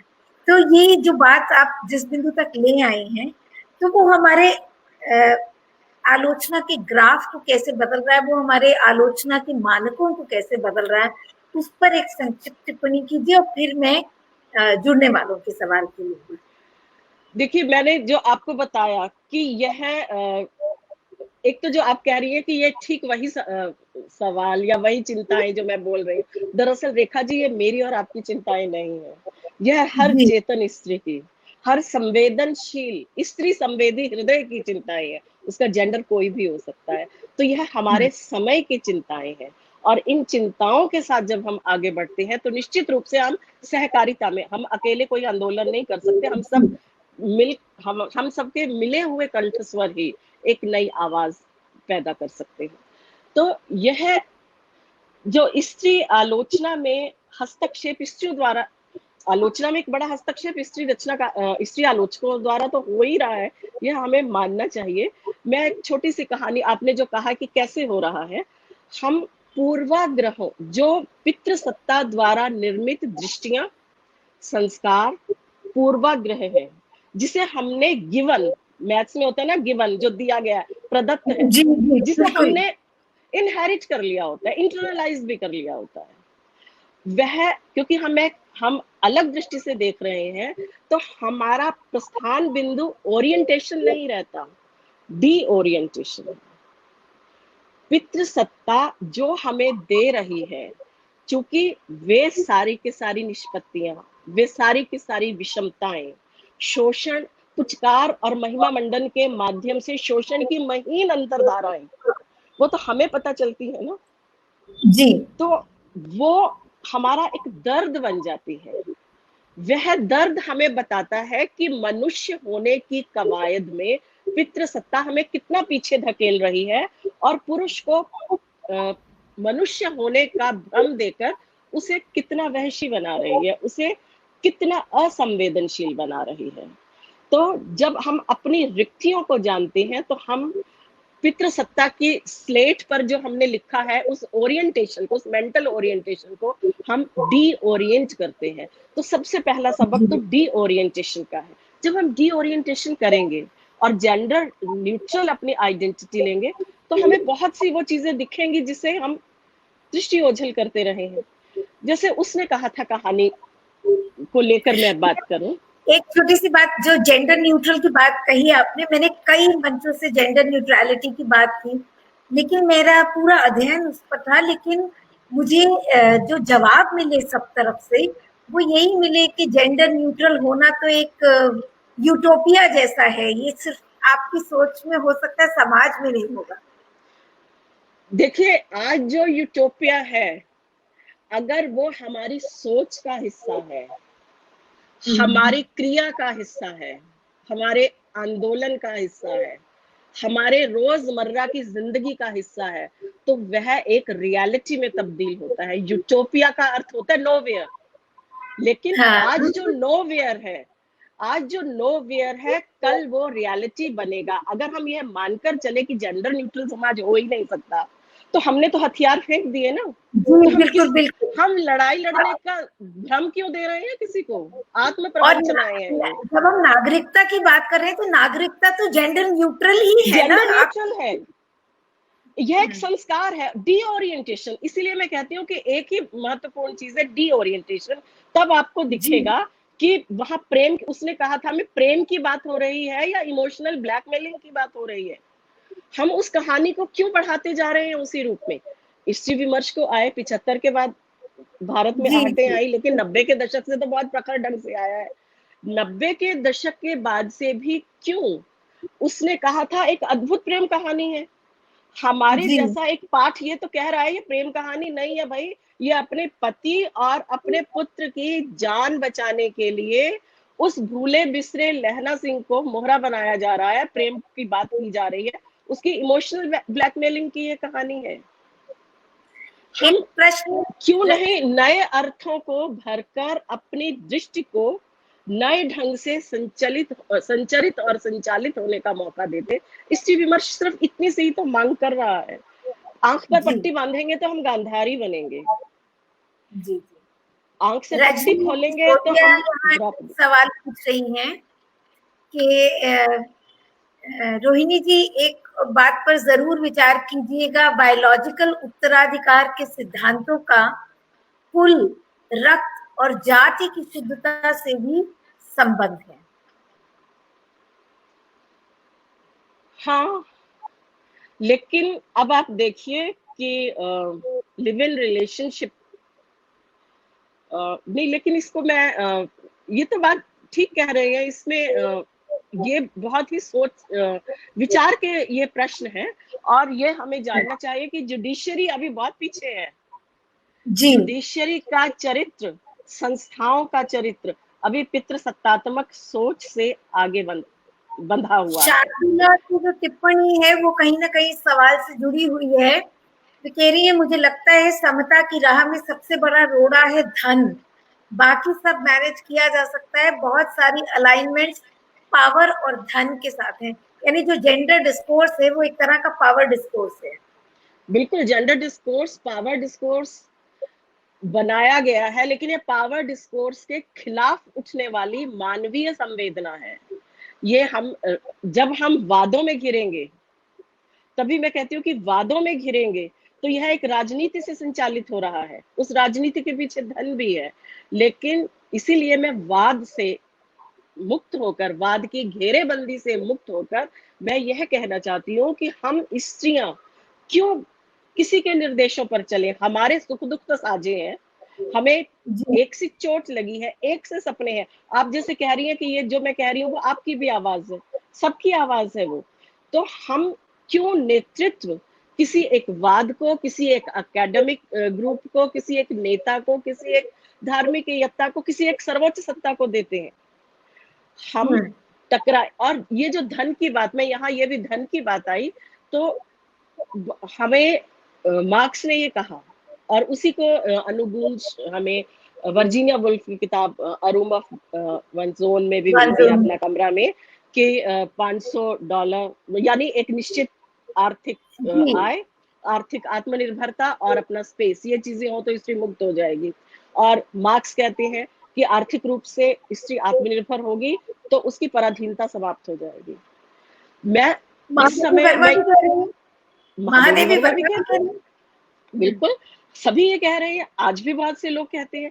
लेकिन जी, मैं सारे वर्गों की बात नहीं कर रही हूँ, लेकिन एक बहुत बड़ा वर्ग स्त्रियों का आर्थिक रूप से आत्मनिर्भर है, बौद्धिक जी। रूप से सक्षम है, समाज में एक बहुत उनका एक उच्च स्थान भी है। लेकिन क्या वे सब स्त्रियां पराधीनता के शिकंजे से मुक्त हो गई हैं? यह प्रश्न मतलब में किसी और से नहीं पूछना, अपने आप से पूछना है, क्योंकि हम जी, जी, उस बिल्कुल। वर्ग का प्रतिनिधित्व कर रहे हैं। जी, हम आंकड़े दे देते हैं कि इतनी प्रॉपर्टी विश्व में स्त्रियों के पास है, इतना वर्किंग वुमेन का शोषण हो रहा है, और उन्हें 66% वुमेन व्हाइट कॉलर जॉब में है, तो उन्हें अपनी आमदनी का भी कुछ हिस्सा अपने परिवार वालों से लेना पड़ता है। हम आंकड़े देते हैं, लेकिन क्या उस वर्ग का एक हिस्सा नहीं है? क्या हम जी, निर्द्वंद्व भाव से ये कह सकते हैं कि हाँ, हम हमारे ऊपर आर्थिक आत्मनिर्भरता ने पराधीनता के सारे अंकुश समाप्त कर दिए हैं? तो यहाँ मैं एक मुझे चीज जोड़ना चाहती हूँ कि आर्थिक आत्मनिर्भरता की बात हम कब तक करते चलेंगे? ये जरूरी है, निश्चित रूप से जरूरी है, लेकिन इसके बाद सबसे ज्यादा जरूरी है सांस्कृतिक षड्यंत्रों और संरचनाओं को समझना, उसके खिलाफ आवाज उठाना, क्योंकि मुझे बाजार ना उन्हीं को ही पुनर्जीवित कर रहा है। एक लोकगीत याद आ रहा है जो शुभा जिसे शुभा मुद्गल ने गाया है मन के मंजीरे में। तो कहती है ना कि मुझे लोहार घर दीजिए जो जो मेरी बेड़ियां पिघलाए। तो ये जो साकल है जो भीतर लगी हुई है स्त्री के, वही उसे पितृसत्ता की उस व्यवस्था में जज्ब करना सिखाती है। तो बिल्कुल। आपने बिल्कुल ठीक बात कही। इसी से जुड़ा हुआ एक सवाल है कि आप अमृता प्रीतम और मृदुला गर्ग के स्त्री विमर्श पर जो विचार हैं उनको क्या कहेंगे? देखिए, मृदुला गर्ग को मैंने बहुत अच्छे से पढ़ा है, अमृता प्रीतम को मैंने अपने टीन एज में पढ़ा था, और मुझे लगा कि उनके प्रेम में वो ठोस, प्रखर, चिंतक स्त्री नहीं है। वह प्रेम के कुहासे रचती हैं अमृता प्रीतम अपनी रचनाओं में, मुझे ऐसा लगा, क्योंकि बहुत वक्फा हो गया है, मैंने नहीं पढ़ा है उनको, लेकिन वे सेलिब्रेशन प्रेम का कर रही हैं। प्रेम का सेलिब्रेशन करना बुरा नहीं है, लेकिन प्रेम हमें क्या हमारी सामाजिक विभीषिकाओं से हमारी टकराना सिखा रहा है? क्या हमारी मानवीयता को स्थापित कर रहा है? मृदुला गर्ग अपनी रचनाओं में इन सारे सवालों को बहुत प्रखर ढंग से उठाती है। मैं इस पर थोड़ा सा रिस्पॉन्ड करूं। अभी कुछ पिछले दिनों ही मैंने अमृता प्रीतम की कविताएं पढ़ी और मतलब एक वाक्य में अपना निष्कर्ष रूप में ये कहना चाहती हूँ कि एक समस्या है कि पंजाबी साहित्य जो है उसकी एक परंपरा है और उसमें जो भावनात्मक कुहासा है वो वैसे भी उस साहित्य में मतलब भावना का काफी जोर है। तो अमृता प्रीतम की कविता में भी वो भावनात्मकता बहुत उद्दाम रूप में मिलती है, इसमें कोई दो राय नहीं। लेकिन अमृता प्रीतम ने बहुत सारी पॉलिटिकल कविताएं भी लिखी, पर जब भी पाठक ने पढ़ा या आलोचक ने देखा तो उन्होंने मतलब अमृता प्रीतम की जो आत्मकथा है वो सबसे ज्यादा लोकप्रिय इसलिए क्योंकि उसमें एक लव प्रसिद्ध ट्रायंगल चिकट बनता है। है। तो जो पढ़ने वाले हैं और जो आलोचक हैं क्योंकि अमृता के इसी पक्ष को देखना चाहते हैं तो वो उन पक्षों पर बात ही नहीं करते। तो मतलब वही बात है कि मतलब वो वही लेखिका है जिसने वारिस शाह को के प्रति लिखा, जिसने बिल्कुल वारी, पिंजर जैसा और उसमें भी उपन्यास लिखा। भावना है, उसमें भी बिल्कुल हाँ, वारिस शाह वाली बिल्कुल हिस्ट्री। और जब वो वो ये कहती हैं, एक उनकी कविता है, मुझे याद नहीं आ रहा, वो ये कह रही है कि स्त्रियां वो गर्भपात कराना चाह रही है, क्योंकि युद्ध के दिनों में ये विभाजन के दौर में वो बलात्कार की जी, शिकार हुई स्त्रियां, वहां भी उन्होंने, ये बहुत महत्वपूर्ण स्त्री मुद्दा है, लेकिन हाँ, इस स्त्री मुद्दे में वो बलात्कार कराना चाह रही हैं, वो अपना प्रतिशोध इस तरह से व्यक्त करना चाह रही हैं।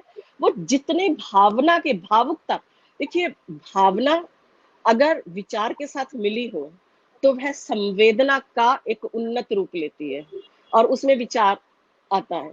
लेकिन भावुकता जब उच्छ्वास, आक्रोश, पल के साथ जुड़ जाए तो वह विघटित हो जाती है। अमृता प्रीतम और मृदुला गर्ग में के लेखन में मुझे यही फर्क दिखता है कि मृदुला गर्ग पल को एक बड़े आयाम में, एक पूरे के पूरे समय तक ले जाती हैं, दिक काल दोनों उसमें आ जाते हैं। और अमृता प्रीतम का जो पल है, वह एक उच्छ्वास का, भोग का, यातना का हुँ। या आकांक्षा का एक पल बनकर वो ओस की बूंद की तरह तिरोहित हो जाता है। तो इसलिए मुझे अमृता प्रीतम बहुत ज़्यादा मेरे दिल के करीब नहीं रही। लेकिन आपने अभी कहा कि पंजाबी साहित्य में भावना का कुहासा ज़्यादा है। वैसे मैं पंजाब की हूँ, पंजाबी मेरी मातृभाषा है और मैं पंजाबी उपन्यास भी मैंने बहुत से गुरुमुखी में ही पढ़े भी हैं। पंजाब में बहुत ही दो टूक, बेलौस, प्रखर ढंग से बात कहने की भी बहुत परंपरा जी, रही है। जी, लेकिन मैंने बिल्कुल। स्त्रियों के रचनाकारों को वहाँ नहीं पढ़ा, वहाँ मैंने पढ़ा है पुरुषों के रचनाकारों को। तो इसीलिए स्त्री पक्ष पर मैं नहीं कह सकती, लेकिन जी, पंजाब का निर्भीकता, जांबाज, बेलौसपन और स्ट्रेट फॉरवर्डनेस, खरापन, यह लेकिन ये पंजाब की अमृता के मिट्टी को साहित्य में बनाता भी है। है। ये अमृता के साहित्य में भी है। कविताएँ पढ़ते हुए तो मुझे ऐसी कविताएँ मिली और जिनका कभी ज़िक्र नहीं हुआ, वो ढूँढी मैंने जब शताब्दी उनकी मन रही थी, उस पर बातचीत करते हुए, वो कविताएँ मुझे मिली। अच्छा, मैं बिल्कुल आगे बढ़ जाऊँगी। कोई पूछ रहा है कि पाठकीय मतलब रचना को पढ़ने के लिए पाठकीय तैयारी होना भी ज़रूरी है, तो वो निश्चित तौर पर तैयारी तो होना ही पड़ेगा, क्योंकि नहीं तो फिर ये सारे सवाल हम कैसे उठाएँगे। एक मिथिलेश हैं, वो पूछ रही हैं अंतर्दृष्टि और विजन में कोई फ़र्क है क्या? बहुत बड़ा हाँ, फ़र्क है बहुत प्लीज़। बड़ा फ़र्क है और इसको समझाने में बहुत समय लगेगा। हाँ, मतलब अ, एक संक्षेप में तो हम यही कह सकते हैं कि अंतर्दृष्टि अपने भीतर झाँकना है, विजन आगे के समाज को देखना है, कम से मैं कम इसको इस तरह से। हाँ, हाँ, मैं इसको बहुत संक्षेप में बताती हूँ।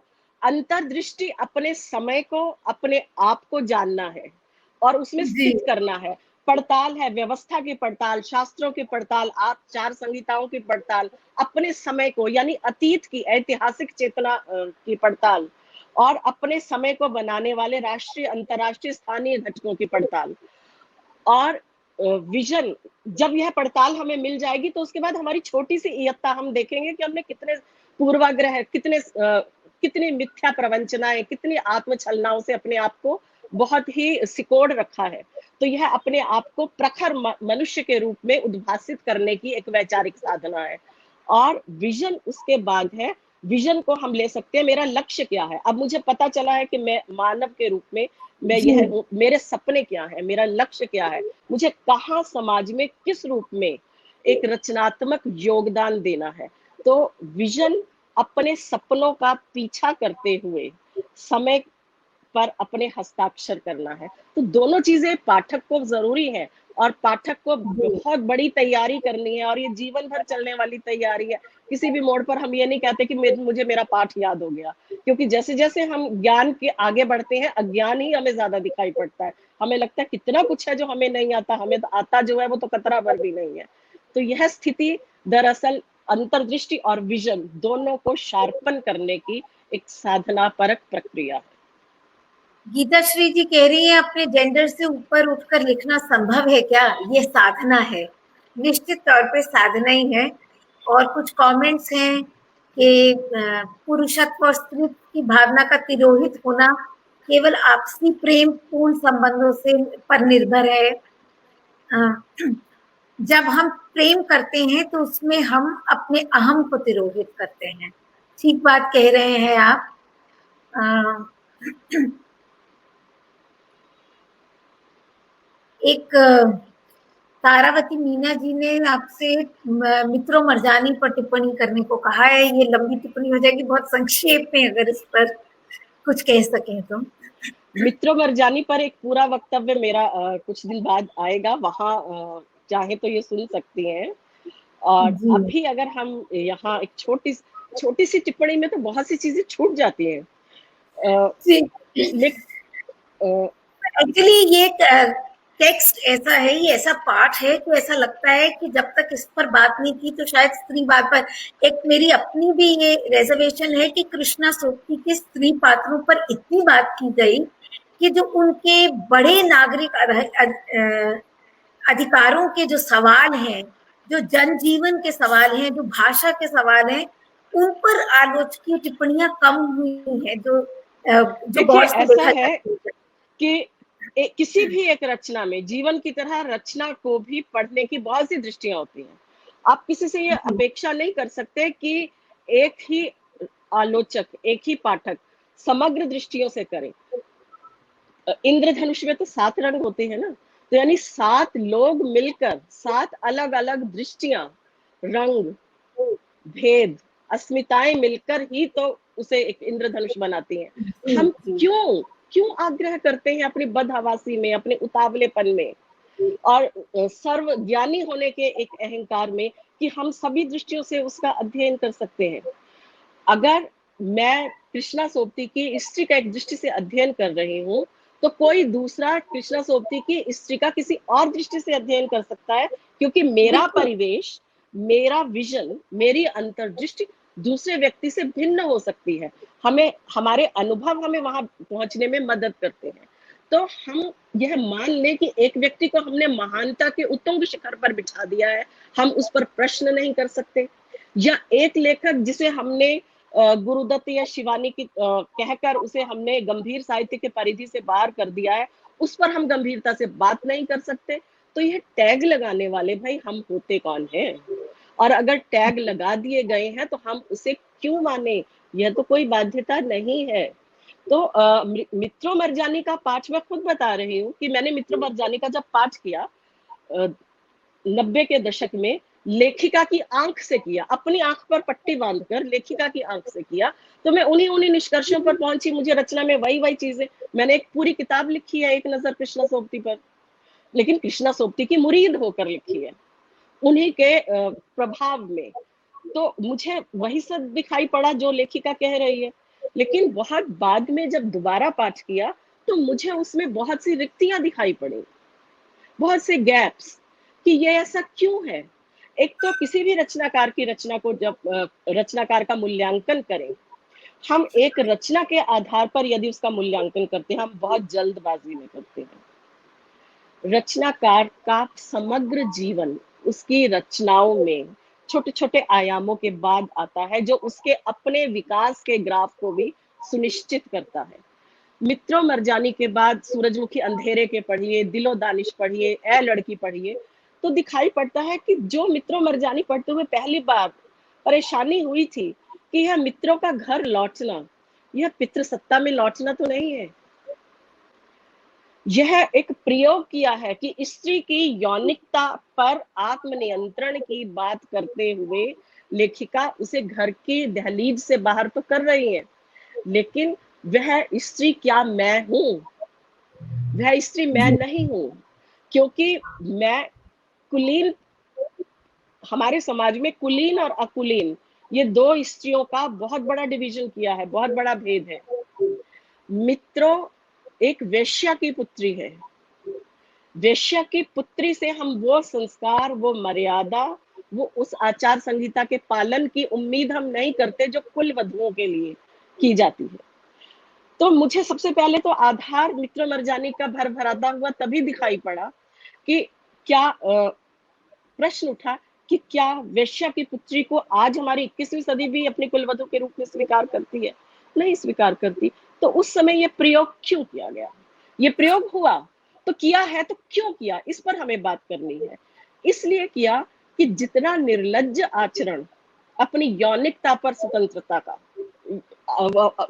यौनिकता पर आत्मनियंत्रण का, जो यौनिकता पर आत्मनियंत्रण की बात मैंने आपको बताया कि कृष्णा सोबती से बहुत पहले, बहुत सधे ढंग से और बहुत प्रखर ढंग से सुभद्रा कुमारी चौहान कह चुकी हैं, कर चुकी हैं।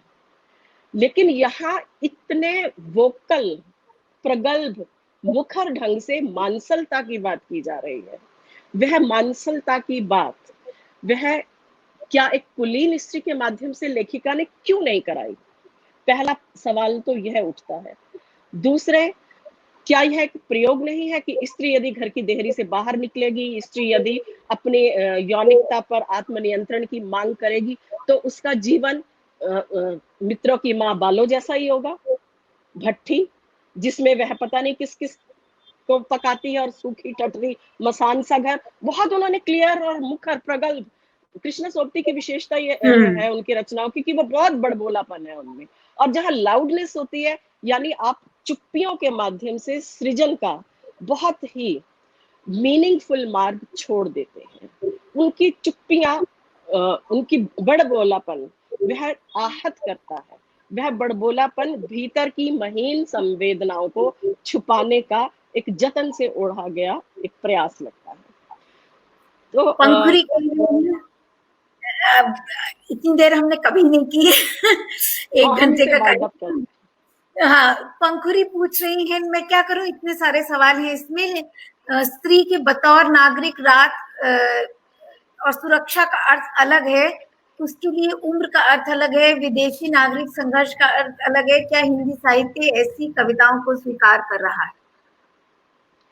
सबसे पहले तो पंखुरी जी, कविताओं को मैंने पढ़ा नहीं है, मैं ये बात नहीं कह सकती, लेकिन अलग अलग क्यों है, हमें यही तो बात कहनी है ना कि ये अलग कब तक रहेगा।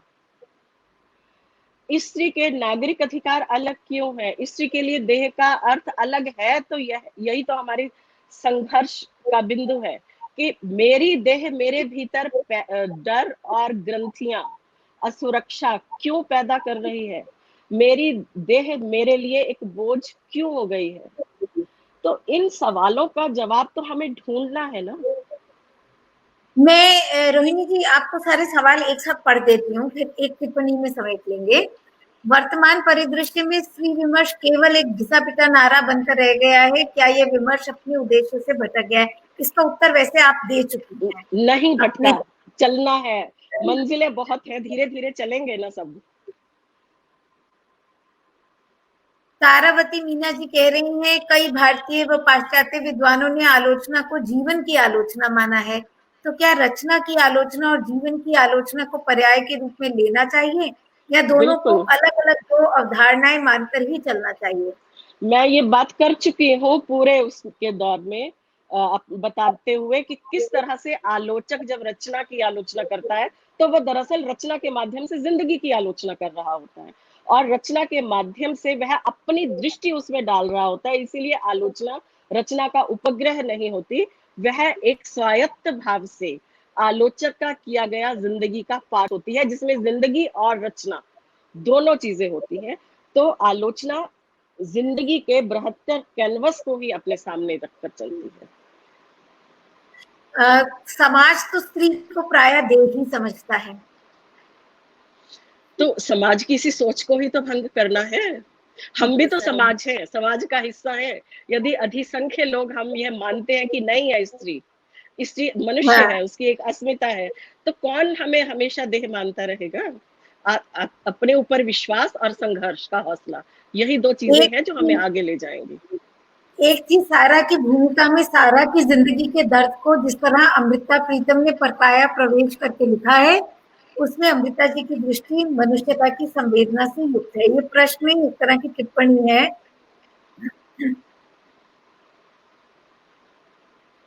पंखुड़ी को लग रहा है कि आपने मेरा सवाल ठीक से नहीं समझा।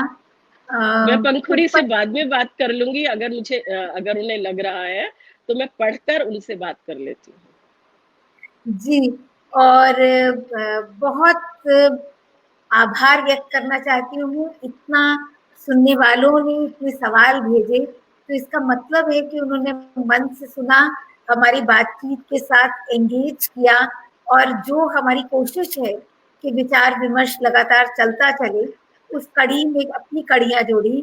तो उसके लिए सभी सुनने वालों का बहुत बहुत धन्यवाद। और रोहिणी जी आपका तो मैं कैसे आभार व्यक्त करूं कि आज की इस पूरी शाम को आपने इस विचार विमर्श की कड़ियों से कितना जीवंत कर दिया, और इतना समय हमने लिया।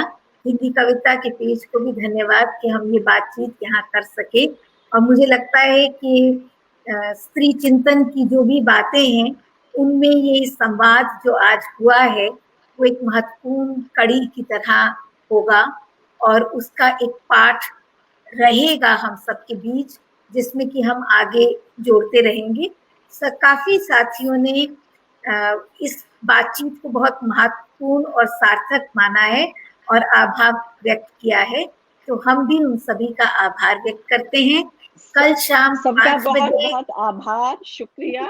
और ये हमें मानकर चलना चाहिए कि अच्छी रचना और अच्छा संवाद वही है जो हमारे भीतर तिलमिलाहट और व्यग्रताएं पैदा करे, आनंद नहीं। तिलमिलाहट और व्यग्रताओं के बाद जब हम चिंतन करेंगे, उससे जो आनंद मिलेगा, दरअसल वही हमारी उपलब्धि है। एक सवाल बीच में छूट गया है, एक्चुअली शार्दुला पूछ रही है, उसको हम वैसे भी बता सकते हैं कि सीमंतनी उपदेश पढ़ने को कहाँ मिल जाएगी। शायद अब इंटरनेट पे होगी, अभी तो संभव से मिल जाएगी। हाँ, ये मैं देखकर बता सकती हूँ कि इसका प्रकाशक कौन है। बता दूंगी, कमेंट बॉक्स में होगा ना, हाँ हाँ तो मैं जी, इनको लिख दूंगी। मुझे ढूंढनी पड़ेगी कहाँ है। नहीं मैं भी उनको ढूंढ के बता दूंगी। तो शार्दुला जी, हम जुड़े रहेंगे आपसे, आपके सवाल का जवाब जरूर देंगे। बहुत बहुत शुक्रिया। और कल शाम स्त्री कलाकारों के जीवन पर कुछ बातचीत होगी यतीन्द्र मिश्र से, जिन्होंने अपने लेखन का एक बहुत बड़ा हिस्सा स्त्री कलाकारों के जीवन पर लिखने में लगाया है।